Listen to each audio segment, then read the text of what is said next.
Hi friends, K26 Vellore. 10 நாள் வண்டி நம்ம அப்டேட் பண்ணிக்கிறோம். பார்த்தீங்கன்னா பேட்டரி ப்ரோ தான். பேட்டரி ப்ரோட மாடல் பார்த்தீங்கன்னா 2015 வந்துடும். வண்டி நல்லா குட் கண்டிஷனில் இருக்குது. ஃப்ரண்ட் டயர் வந்து 100% இருக்குது. பேக் டயர் 90% இருக்குது. கஸ்டமர் வச்சு இந்த வண்டி பார்த்தீங்கன்னா நல்லா ஜெனுவாக மெயின்டைன் பண்ணிக்கிறாரு. வண்டியில் ஒரே ஃபால்ட்டு சொல்ல முடியாது. இங்கே வந்து 100% குட் கண்டிஷனில் இருக்குது.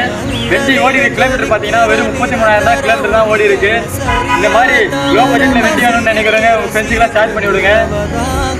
நம்ம ஐடியா மறக்காமல் ஃபாலோ பண்ணிக்க. இந்த வண்டிக்கு நம்ம கேட்குற ப்ரைஸ் பார்த்தீங்கன்னா வெறும் 33,000 மட்டும்தான். அது ஃபிக்ஸட் ப்ரைஸே இல்லை. நேரில் வர கஸ்டமருக்கு நம்மளால முடிஞ்சது பெஸ்ட்டாக பண்ணி தரலாம். வண்டி மேலே ₹1 ஃபைன் இல்லை. ஃபைன் 10,000 இருந்தாலும் நம்ம லெஸ் பண்ணி கொடுத்துடலாம். நம்பி வாங்க, தரமான பைக்கோட போயிட்டே இருங்க. வரட்டா, பாய் பாய் गाइस.